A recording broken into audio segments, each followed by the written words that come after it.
Good morning students. છેલ્લા લેક્ચરમાં આપણે વર્તમાન કાળના 3 રૂપો પૂરા કર્યા. તો કે કયા કયા? તો કે સાદો વર્તમાન કાળ, ચાલુ વર્તમાન કાળ અને પૂર્ણ વર્તમાન કાળ. હવે આજના લેક્ચરથી આપણે ભૂતકાળના રૂપો જોઈશું, જેમાં સૌથી પહેલાં આપણને આપ્યું છે ધ સિમ્પલ પાસ્ટ ટેન્સ, એટલે કે સાદો ભૂતકાળ. તો સૌથી પહેલાં દરેક જણ પોતપોતાના ચોપડામાં નવા પેજ ઉપર ટાઇટલ આપશે. ધ સિમ્પલ પાસ્ટ ટેન્સ, એટલે કે સાદો ભૂતકાળ. સાદો ભૂતકાળ, બરાબર. તો હવે સાદો ભૂતકાળ વિદ્યાર્થી મિત્રો ક્યારે વપરાય? તો કે ભૂતકાળમાં, એટલે કે પહેલાં જે ક્રિયા બની ગઈ છે, પહેલાં કોઈ ઘટના બની ગઈ છે, તે દર્શાવવા માટે આપણે સાદો ભૂતકાળ વાપરીશું, બરાબર. તો સૌથી પહેલાં લખીશું ભૂતકાળમાં, એટલે કે ભૂતકાળમાં એટલે કે પહેલાં બની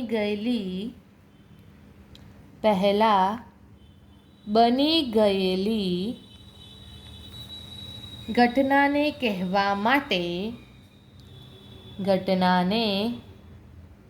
કહેવા માટે simple past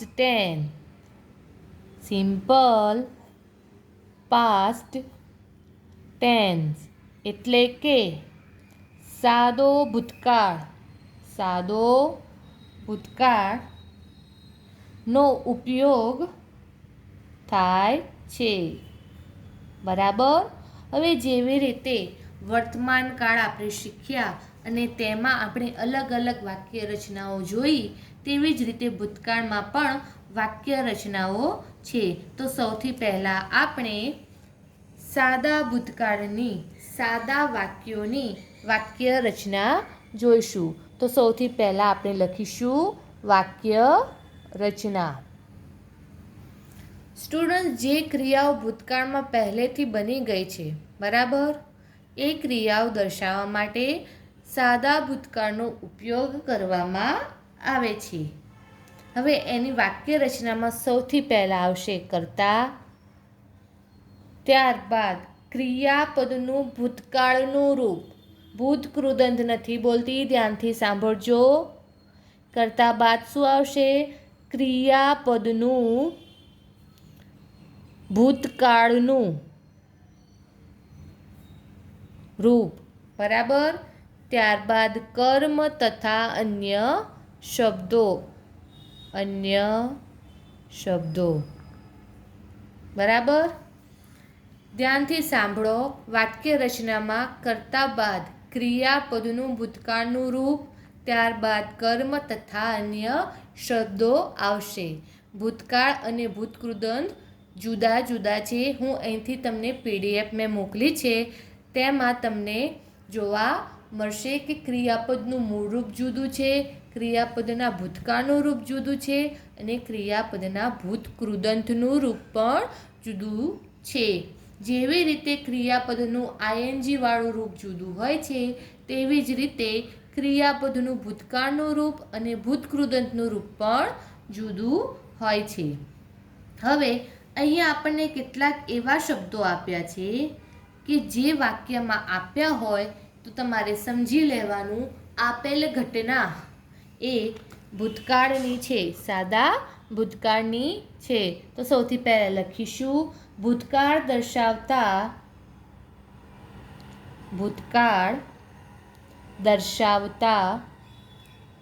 સમયદર્શક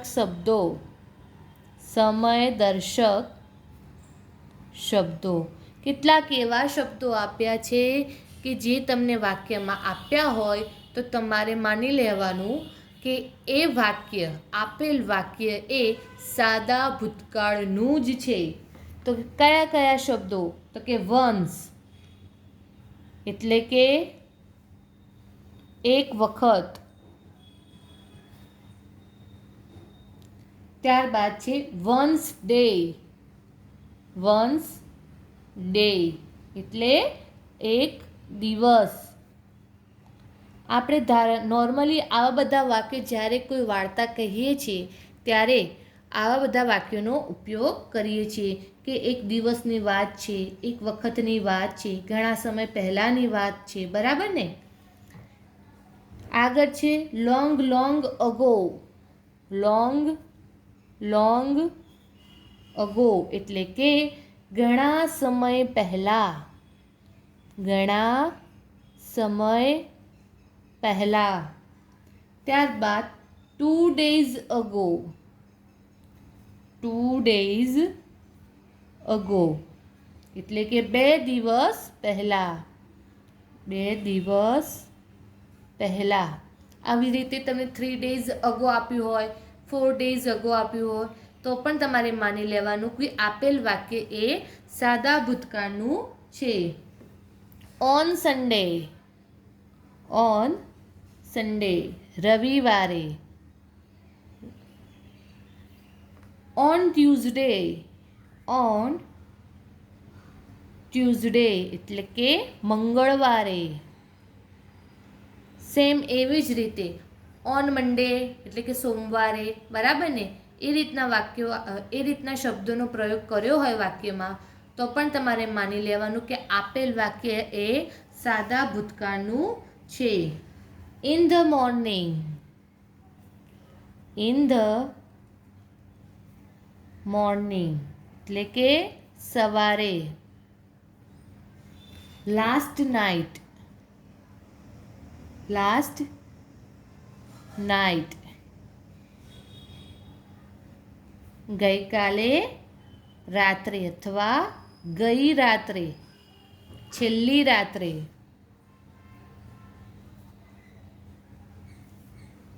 last week. Last week ગયા અઠવાડિયે. ગયા અઠવાડિયે, બરાબર. Before a month. Before a month એટલે કે એક મહિના પહેલાં. એક મહિના પહેલાં. અને છેલ્લે છે યસ્ટરડે. યસ્ટરડે એટલે કે ગઈકાલે, બરાબર. આ બધા જે શબ્દો છે એ તમને કોઈ વાક્યમાં આપ્યા હોય તો તમારે માની લેવાનું કે આપેલ વાક્ય એ સાદા ભૂતકાળનું છે. હવે આપણે સાદા ભૂતકાળના સાદા વાક્યોની વાક્ય રચના સમજવા માટે કેટલાક ઉદાહરણો જોઈશું. તો સૌથી પહેલું આપણે લખીશું આઈ પ્લેડ ક્રિકેટ યસ્ટરડે. આઈ પ્લેડ ક્રિકેટ યસ્ટરડે એટલે કે હું ગઈકાલે ક્રિકેટ રમ્યો હતો. હું ગઈકાલે ક્રિકેટ રમ્યો હતો. દરેક જણ અહીંયા ધ્યાન આપો. સૌથી પહેલાં શું છે? કર્તા. તો આપણે કર્તા તરીકે આઈ મૂક્યું છે. ત્યારબાદ ક્રિયાપદનું ભૂતકાળનું રૂપ છે. ભૂતકૃદંતનું નથી, ભૂતકાળનું રૂપ છે, બરાબર. ભૂતકાળ. તો પ્લેનું આપણે પ્લેડ કર્યું. ત્યારબાદ કર્મ તથા અન્ય શબ્દો એટલે કે ક્રિકેટ યસ્ટરડે. હવે તમે જુઓ અહીંયા મેં તમને કેટલાક શબ્દો લખાવ્યા હતા કે જો એ શબ્દ તમને કોઈ વાક્યમાં આપ્યા હોય તો સમજી લેવાનું આપેલ વાક્ય એ સાદા ભૂતકાળનું છે. તો આ વાક્યમાં પાછળ જુઓ યસ્ટરડે આવે છે જે મેં તમને એ શબ્દોમાં લખાવેલું છે. તો આપેલ વાક્ય એ સાદા ભૂતકાળનું છે એવું તમારે માની જ લેવાનું. એવી જ રીતે આગળ આપણે બીજું ઉદાહરણ લઈએ.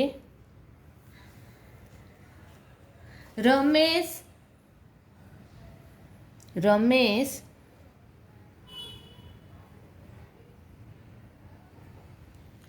had a scooter, had a scooter last year, last year. એટલે કે રમેશ પાસે ગયા વર્ષે સ્કૂટર હતું. રમેશ પાસે ગયા વર્ષે સ્કૂટર હતું. બરાબર. હવે સૌથી પહેલાં અહીંયા જુઓ, કર્તા તરીકે શું લખ્યું છે? તો કે રમેશ. ત્યારબાદ આવે ક્રિયાપદનું ભૂતકાળનું રૂપ. તો અહીંયા હેવની જગ્યાએ આપણે હેડ લખ્યું છે. જે હેવ છે એનું ભૂતકાળનું રૂપ શું થાય? તો કે હેડ. તો રમેશ હેડ અ સ્કૂટર લાસ્ટ યર. બરાબર. જેવી રીતે મેં તમને આગળ શબ્દો લખાવ્યા કે લાસ્ટ નાઇટ હોય, લાસ્ટ વીક હોય, લાસ્ટ ડે હોય, લાસ્ટ યર હોય, તો પણ તમારે માની લેવાનું કે આપેલ વાક્ય એ સાદા ભૂતકાળનું જ છે. એવી જ રીતે આપણે એક છેલ્લું ઉદાહરણ લઈએ સાદા વાક્યમાં. તો કે my father wrote a letter, my father wrote a letter to his friend last week. એટલે કે મારા પિતાએ ગયા અઠવાડિયે તેમના મિત્રને પત્ર લખ્યો હતો. મારા પિતાએ ગયા અઠવાડિયે તેમના મિત્રને પત્ર લખ્યો હતો. દરેક જણ ધ્યાન આપો. કર્તા તરીકે શું છે? તો કે માય ફાધર. ત્યારબાદ ક્રિયાપદનું ભૂતકાળનું રૂપ એટલે કે રાઈટ ક્રિયાપદના ભૂતકાળનું રૂપ અહીંયા આપણે રોટ લખ્યું અને ત્યારબાદ અન્ય શબ્દો. છેલ્લે તમે જુઓ લાસ્ટ વીક તમને આપ્યું છે, તો આપણે જે શબ્દો લખાવ્યા તેમાં આપણે લખાવ્યું હતું કે લાસ્ટ વીક જો આપેલું હોય તો આપેલ વાક્ય એ સાદા ભૂતકાળનું જ હોય. તો હવે આ હતી સાદા વાક્યોની વાક્ય રચના. હવે આપણે જોઈશું નકારાત્મક વાક્યોની વાક્ય રચના એટલે કે નેગેટિવ સેન્ટેન્સીસ.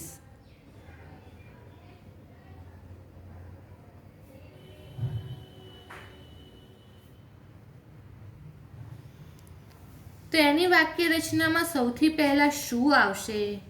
તો સૌથી પહેલાં આવે કર્તા,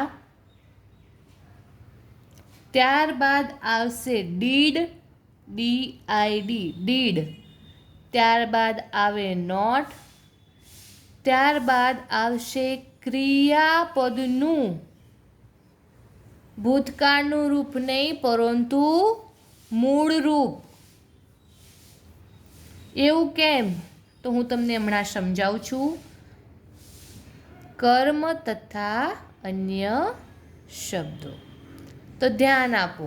નકારાત્મક વાક્ય રચના જે છે સાદા ભૂતકાળની, એમાં સૌથી પહેલાં કર્તા આવશે, ત્યારબાદ ડીડ આવશે, ત્યારબાદ નોટ આવશે, ત્યારબાદ ક્રિયાપદનું મૂળ રૂપ. તો કે ક્રિયાપદનું મૂળ રૂપ કેમ આવ્યું? ભૂતકાળનું રૂપ કેમ ના આવ્યું? તો જો અહીંયા જો આ જે ડીડ આપ્યું છે બરાબર, એ મૂળ ક્રિયાપદ જે ડુ છે એનું ભૂતકાળનું રૂપ અહીંયા આપણે ડીડ લખ્યું છે. આગળ એકવાર ભૂતકાળનું રૂપ આવી ગયું છે જે છે ડીડ, માટે પાછળ જે ક્રિયાપદ આવે એને ભૂતકાળનું રૂપ ના આવે, ફક્ત અને ફક્ત મૂળ રૂપ આવે. આગળ એકવાર ભૂતકાળનું રૂપ આવી જાય ત્યારબાદ ક્રિયાપદનું મૂળ રૂપ આવશે. માટે કર્તા plus did plus not plus ક્રિયાપદનું મૂળ રૂપ પ્લસ કર્મ તથા અન્ય શબ્દો. આના આપણે કેટલાક ઉદાહરણ જોઈએ. તો સૌથી પહેલાં લખીશું I did not play football yesterday. I did not play. જો પ્લેડ નથી લખ્યું, આપણે પ્લે લખ્યું છે, મૂળ રૂપ લખ્યું છે. ફૂટબોલ યસ્ટરડે એટલે કે હું ગઈકાલે ફૂટબોલ રમ્યો ન હતો. હું ગઈકાલે ફૂટબોલ રમ્યો ન હતો. બરાબર. સૌથી પહેલાં કર્તા તરીકે આઈ લખ્યું છે, ત્યારબાદ ડીડ, ત્યારબાદ નોટ, ત્યારબાદ ક્રિયાપદનું મૂળ રૂપ. પ્લેડ નથી લખ્યું, ક્રિયાપદનું ઓરિજિનલ રૂપ એટલે કે મૂળ રૂપ લખ્યું છે પ્લે. ત્યારબાદ કર્મ તથા અન્ય શબ્દો એટલે કે ફૂટબોલ યસ્ટરડે. પાછળ યસ્ટરડે આવ્યું છે એટલે સાદો ભૂતકાળ જ છે. એવી જ રીતે આગળ બીજું ઉદાહરણ લઈએ. He did not have a car. He did not have a car. એટલે કે તેની પાસે કાર ન હતી.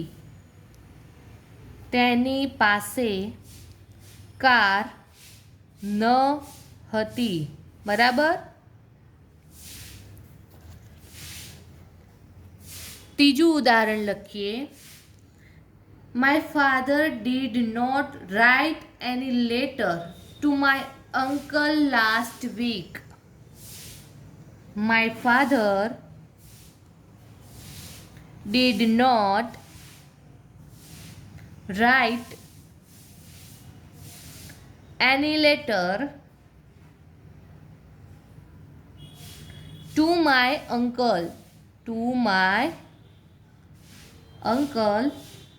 last week. એટલે કે મારા પિતાએ ગયા અઠવાડિયે મારા કાકાને કોઈ પત્ર લખ્યો ન હતો. મારા પિતાએ ગયા અઠવાડિયે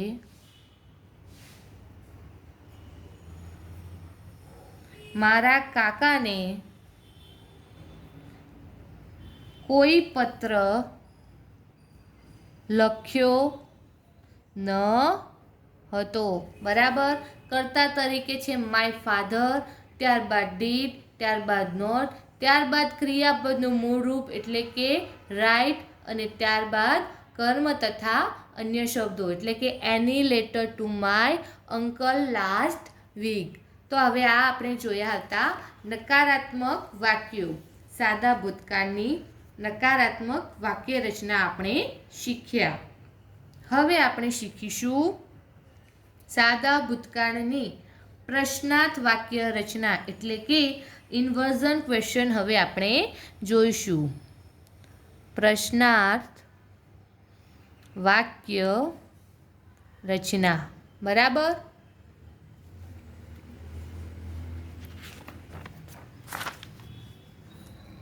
તો સાદા ભૂતકાળમાં જ્યારે આપણે પ્રશ્નાર્થ વાક્ય બનાવીએ છીએ ત્યારે સૌથી પહેલાં શું આવશે તો કે ડીડ, ત્યારબાદ કર્તા, ત્યારબાદ ક્રિયાપદનું મૂળ રૂપ આવશે કારણ કે ડીડ આવી ગયું છે. ક્રિયાપદનું મૂળ રૂપ, ત્યારબાદ કર્મ તથા અન્ય શબ્દો અને છેલ્લે પ્રશ્નાર્થ વાક્ય રચના છે માટે પ્રશ્નાર્થ ચિહ્ન આવશે.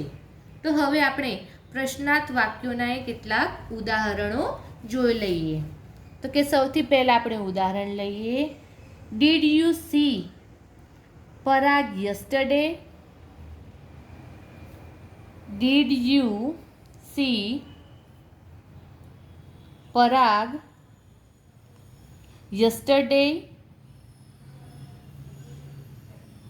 જો પાછળ યસ્ટરડે આપેલું છે માટે સાદા ભૂતકાળનું જ વાક્ય છે. તમે ગઈકાલે પરાગને જોયો હતો? તમે ગઈકાલે પરાગને જોયો હતો? બરાબર. તો સૌથી પહેલાં શું આવ્યું? તો કે ડીડ. ત્યારબાદ કર્તા તરીકે આવશે યુ. ત્યારબાદ ક્રિયાપદનું મૂળરૂપ એટલે કે સી. અને ત્યારબાદ કર્મ તથા અન્ય શબ્દો એટલે કે પરાગ, યસ્ટરડે. એવી જ રીતે આગળ બીજું ઉદાહરણ લખીએ. Did your sister sing a song in the party? Did your sister sing a song in the party? એટલે કે તમારી બહેને પાર્ટીમાં ગીત ગાયું હતું? તમારી બહેને પાર્ટીમાં ગીત ગાયું હતું? સૌથી પહેલાં શું છે? તો કે ડીડ. ત્યારબાદ કર્તા તરીકે છે યોર સિસ્ટર. ત્યારબાદ છે ક્રિયાપદનું મૂળરૂપ એટલે કે સિંગ. અને ત્યારબાદ છે કર્મ તથા અન્ય શબ્દો એટલે કે અ સોંગ ઇન ધ પાર્ટી. છેલ્લે પ્રશ્નાર્થ ચિહ્ન. હવે આપણે છેલ્લું ઉદાહરણ જોઈ લઈએ. Did you have a scooter last year? Did you have a scooter last year? એટલે કે તમારી પાસે ગયા વર્ષે સ્કૂટર હતું? તમારી પાસે ગયા વર્ષે સ્કૂટર હતું? તો સૌથી પહેલાં ડીડ, ત્યારબાદ કર્તા તરીકે યુ, ત્યારબાદ ક્રિયાપદનું મૂળરૂપ એટલે કે હેવ, ત્યારબાદ કર્મ તથા અન્ય શબ્દો એટલે કે a scooter last year. Last year આપ્યું છે માટે સાદો ભૂતકાળ સૂચવે છે. અને છેલ્લે આવશે પ્રશ્નાર્થ ચિહ્ન. Did you have a scooter last year? તમારી પાસે ગયા વર્ષે સ્કૂટર હતું? તો સ્ટુડન્ટ્સ, આજે આપણે સાદો ભૂતકાળ શીખ્યા, જેમાં સાદા ભૂતકાળની સાદી વાક્ય રચના, નકારાત્મક વાક્ય રચના તેમજ પ્રશ્નાર્થ વાક્ય રચના આપણે શીખ્યા. આવતા લેક્ચરમાં આપણે ચાલુ ભૂતકાળ શીખીશું.